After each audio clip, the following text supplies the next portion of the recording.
If you believe kindness still matters in a world that's always rushing past pain, then stay with this story until the very end. And don't forget to like the video and subscribe to the channel, because what unfolds here might just change the way you see strangers forever. On a freezing night when the city felt unusually quiet, Aaron Malik tightened his worn jacket and pedaled his old bicycle faster. His shift at the warehouse had ended late again, and his mind was already at home, wondering if his 7-year-old son Leo had managed to finish his homework before falling asleep. Money was tight, tighter than it had ever been since Aaron's wife passed away 3 years ago, leaving him with grief, a child to raise, and bills that never seemed to stop coming. Every day felt like survival mode, but Aaron had made one promise to himself: no matter how hard life got, he would never let it harden his heart.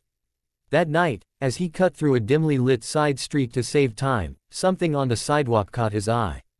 At first, he thought it was a pile of discarded clothes. Then he heard a faint sound, barely louder than the wind. A weak gasp. Aaron slammed the brakes and rushed forward. Lying there was a young girl, no more than 16 or 17, her face pale, her clothes soaked from the cold rain. She was shivering uncontrollably, her breathing shallow, eyes half open but unfocused. Aaron's heart pounded. He had no phone with enough battery to last a call, no money for emergencies, and he was already late getting home.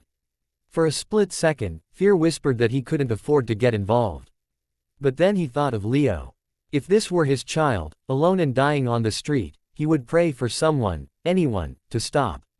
Aaron lifted the girl gently, ignoring the ache in his arms, and rushed to the nearest clinic, running the last few blocks until his lungs burned. The doctors took her in immediately. Aaron sat in the waiting area, drenched and trembling, staring at the floor as guilt crept in. He didn't know her name. He didn't know if she'd live. All he knew was that he couldn't leave. When a nurse finally approached and asked if he was family, Aaron hesitated, then shook his head. "No," he said quietly. "Just someone who found her." Hours passed. The doctors said she had severe hypothermia and internal complications. She had collapsed from exhaustion and untreated illness. If Aaron had arrived even 15 minutes later, she wouldn't have made it. Relief washed over him, but it was quickly followed by worry. Who was she? Where was her family? Why had a young girl been left alone like that? The next morning, Aaron returned to his routine. Work, home, bills, worry. But something tugged at him, so after dropping Leo at school, he visited the clinic again. The girl was awake now. Her name was Eliza. Her voice was soft, her eyes filled with confusion and fear. Aaron brought her soup, paid for with the last of his spare cash. She thanked him, tears streaming down her face, saying she didn't remember how she ended up there, only that she had run away after an argument and collapsed from stress and illness. Days turned into weeks. Aaron checked on Eliza whenever he could. He didn't know why he felt responsible, but he did. When she had nowhere to go, Aaron made a decision that terrified him: he brought her home. His tiny apartment barely fit him and Leo, but he couldn't turn her away. Leo welcomed her with a shy smile and offered his favorite blanket. In that moment, Aaron felt something he hadn't felt in years, a sense of purpose beyond survival. Eliza slowly recovered. She helped Leo with homework, cooked simple meals, and laughed softly at the small joys of their quiet life. She never spoke about her past, and Aaron never pressed.